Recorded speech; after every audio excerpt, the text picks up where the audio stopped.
Bukovic, welcome. Today I am going to share a memory of mine with you.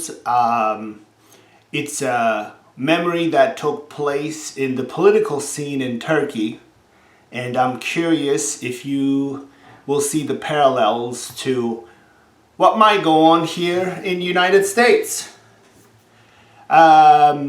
It's almost the end of fourth week for the stay at home quarantine movement, and yes, it's tedious. It is tedious, even though I'm capable of finding lots of things to do. Definitely exercise every day and practice a little bit of instruments and then doing the chores. Just staying at home this many days, it's a little too much. It's a little too much, but good news is we're going to be fine. And this is all going to be behind us, and we're going to go back to normal.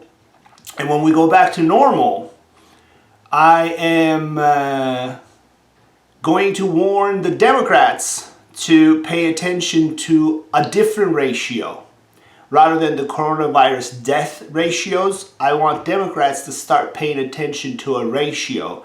And the magic number is 2/3. I repeat, the magic number is 2/3.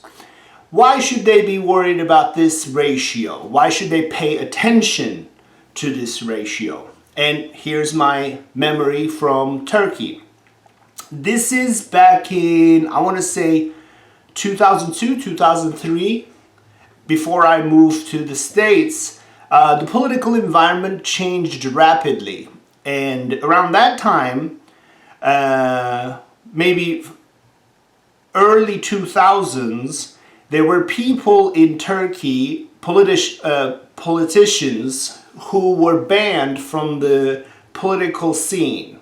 They were politically banned. They could not take part in elections. And the reason they were banned was they were considered a separatist, and their far-right behavior and heavy religious influenced politics were considered not so healthy for the health of Turkish Republic. And when this particular party was banned with its top-ranking administration, and this party was called Refah Party. People who were understudies and who did not belong to Refah Party created another party called today's AK Party. And AK Party is being led by Erdogan, today's president of Turkey. So this is back in 2003 elections, 2002 elections, I think. Again, our elections were late as well, and this new party had a new facelift. It was obvious to us that this was a continuum of the Refah Party, but it came across a lot more moderate, with modern ideas, not so heavily filled with religious agenda, but definitely conservative. And like Dave Chappelle says, they sang the middle class poor Turkey's greatest hits. They did an amazing campaign, and they brought the people together who were not being heard, because at the time Turkey had gone through this amazing fast-paced change in the capitalist world. After the Turkish market opened in the late 80s, capitalism was adapted by the Turks, modern Turks, let's call them. Some would call them the white Turks. And I am considered a white Turk just because where I was born and where I was raised. and obviously the privileges I had, like, you know, having access to all levels of school. And so the white Turks, the modern Turks, and it's silly to say white Turks because almost everybody looks like me in Turkey. So we don't have, I mean, we do have black Turks, we have, you know, Asian Turks, we have all races, but very minuscule. Most of the time, this is what you get, or some version of it. So the modern Turks had the idea of, well, why don't they do it? This is available to everyone. And believe it or not, since I grew up in it, I had the similar idea. Like, these books, these schools, these opportunities are available for everybody. Why are they not reading it?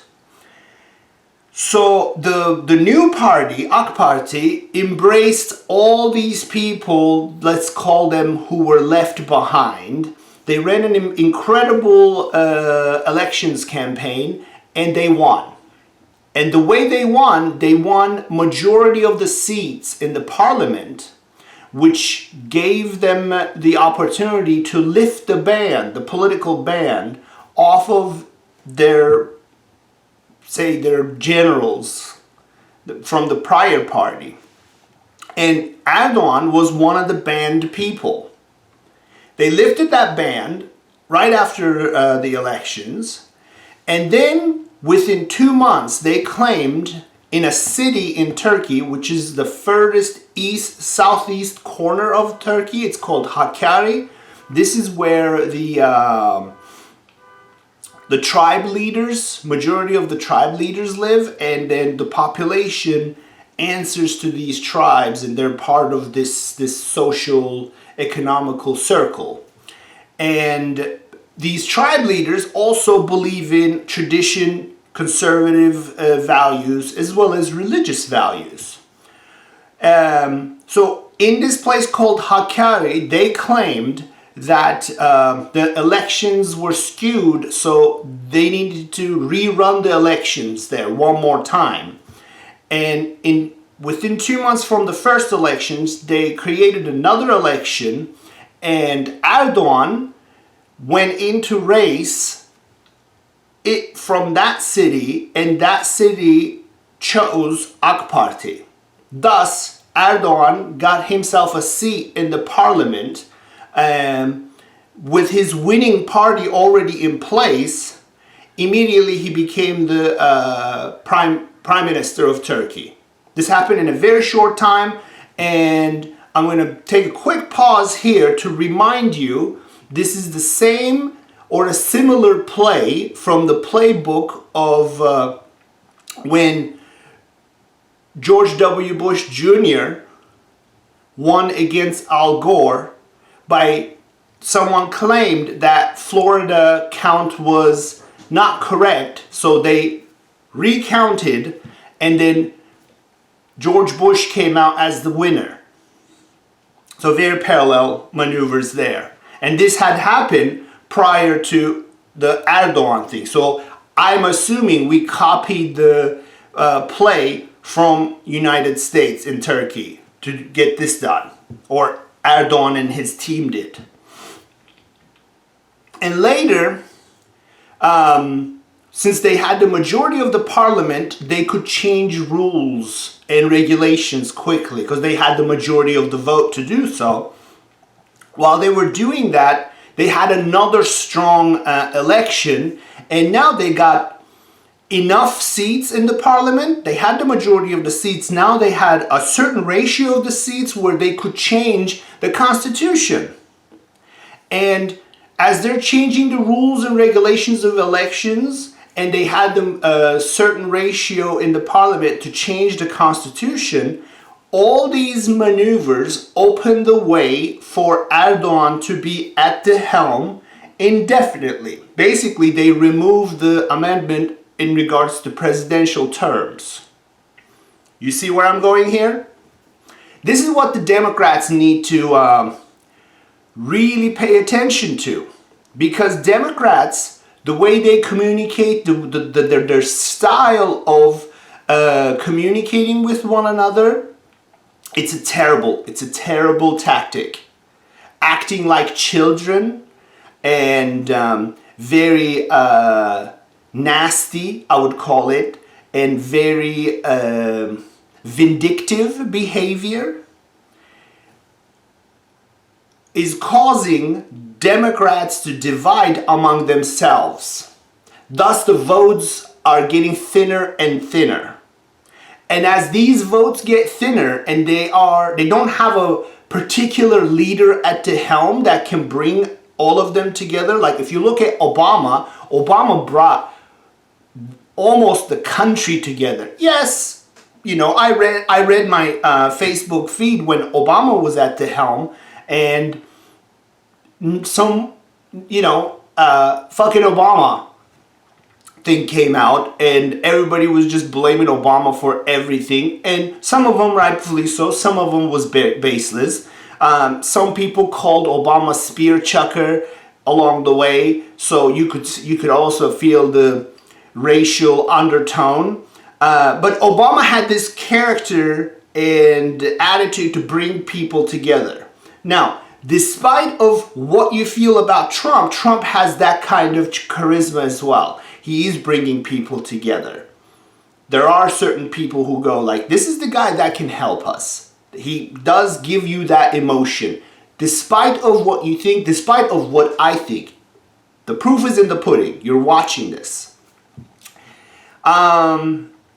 So among Democrats, there is this divide. Because Democrats do not know how to negotiate. Democrats do not know how to stay at the table and talk something through to get a comparable, a desirable result. They don't believe in compromise, although the Democrat types will preach compromise every chance they get. But what they call compromise is only to have it the way they want it. They never pay attention to the real meaning of compromise. Because compromise is this. You don't get what you want. I don't get what I want. We just find something in the middle where we can both go, I can live with this much loss. That's what compromise is. In a compromise situation, nobody wins. It is compromised. Think about that. Language is a very, very interesting thing. And this is your language. I don't have a license for it, but I'm using English to describe how I see things and also make a little free jazz out of it by cutting my experiences in Turkey and elsewhere in the world and try to put them all together in English. So, with this behavior of the Democrats, I think Democrat votes are getting thinner and thinner. And now the ratio the Democrats need to pay attention to is 2/3.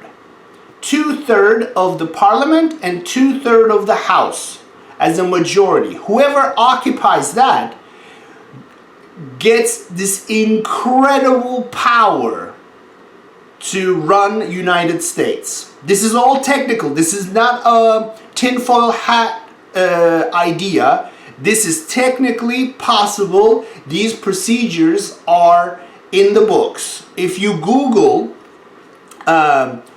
how many ways there are to change US Constitution, you will find 3 methods. Google will tell you 3 methods. I also called a former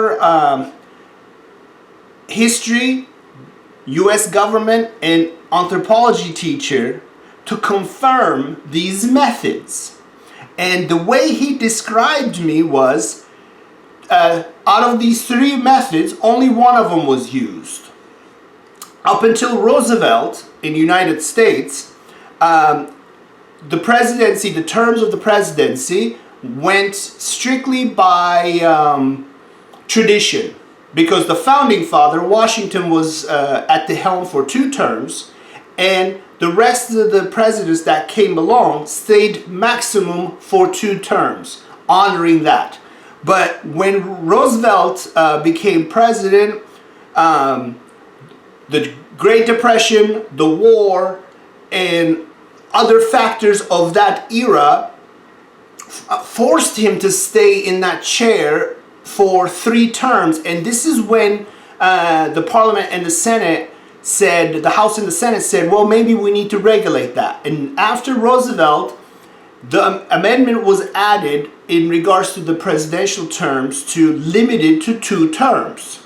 Now, we all have heard Trump say, hey, wouldn't that be nice? This presidency was more than 2 terms. Here we go, Democrats. The way you're talking to people, the way you're talking to each other, it's a dog eat dog. The way you guys talk to each other, it's disgusting. You guys don't present a team together. Anyone that disagrees with you goes immediately on your shit list. You don't spend any time. Because here's one recommendation to Democrats. If somebody disagrees with you, that's your teaching opportunity. That's your education opportunity. This is a place where you can plead your case and explain your reason to your madness to the person who disagrees with you. But if you call them names and if you continue to belittle their intelligence, I tell you what, nobody likes that. I'm going to put a little comma there and tell you why I started thinking about this possibility. Since Trump became president, the news has been just promoting panic. Panic, panic, panic. I mean, we're watching the coronavirus news clips. They are just trying to make money off of crying wolf stories. Most of them are not accurate. Most of them are fueled with panic news or changing titles to match the agenda so you can get a clickbait. These are all ways that we see on the news clips. Since this has been, like, this became very prominent since Trump took presidency. Now, the news clips were so crazy, it forced me to say, hold on a second, did he really say this kind of a crazy thing? And then also another comedian, Andrew Schulz, he has a bit about grabbing women by the pussy. He has a bit, and there he points out that Donald Trump does not say, go grab women by the pussy. What he says in that interview, and this is available to you, you can YouTube it, make an effort. In that interview or the recording, he says, it is strange to be this rich and being a millionaire or billionaire. Women will come to you and offer themselves. Hell, they'll even let you grab him by the pussy. That's what the recording says. And then Andrew Schulz says there, well, that checks out. That math checks out. When people are filthy rich, there are women out there who throw themselves at those rich people.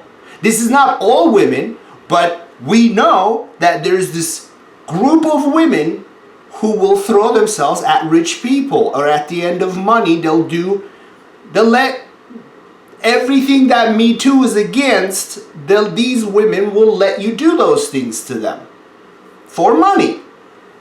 Now, come back to the possibilities and why I started thinking about this memory of mine in Turkey. This is not a memory of mine. This is a historical event. How Erdogan got at the helm and then he is permanently there. There's nothing stopping him from getting another term at the helm right now, because those amendments have been changed because they've been holding a huge majority of the seats in the parliament and Senate and House, whatever we have in Turkey.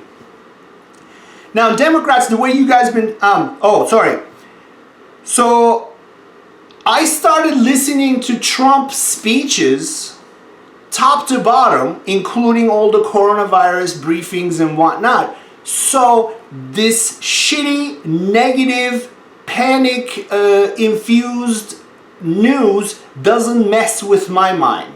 I'm made out of skin and bone, and a lot of negative input does affect my psyche as well, and I'm sure it affects yours. I have a degree in psychology, and I did many seminars to parents in regards to media. What you watch affects your psyche, but this was all oriented to display the parents how this is affecting your children, their language and their behavior. So I'm very familiar with what you put in, how it conditions your psyche and your moods. So I'm very versed in that department, and I've done a lot of research, and it does. And we talk about like move away from toxic environments and such. So as I started watching Trump speeches, just to make sure these news clips don't drive me crazy, I started to sense that because I was listening to his speeches top to bottom, I started warming up towards Trump. Not because Trump is doing everything right. I'm getting the feeling that there's so much shit talking on Trump, and when I'm faced with the truth, I now despise the liars, which pushes me closer to Trump. And immediately I thought about, well, if I'm thinking that, if I'm sensing that, there's no reason for me to also think that some people are maybe moving from the Democrat side to the Republican side. Which now brings us to the final punchline of this whole story. If enough people move towards the Republican side and vote, and the Republicans get 2/3 of the House and the Senate, technically, they can trigger the process to remove amendments and make changes to the Constitution. And if they can do that, it is also technically possible that Trump might be the last leader we may have. Everybody says, oh, it's such a long and tedious process, but it is possible, and it is possible if the votes lean a little bit more towards the Republican side, and Republicans gain 2/3 of the seat at the Senate level and 2/3 of the seat at the House level. Then this will allow them to trigger changes to the Constitution. Changes to the Constitution is possible. It's not impossible. It is possible. So, I want you to think about this, and I want you to think that this corona thing is going to be over. It's going to be done. We're all going to go back to normal lives. And then we're just going to live with all this. My name is Engin Yeşilyemiş, and this is Book of Engin. Enjoy this thought.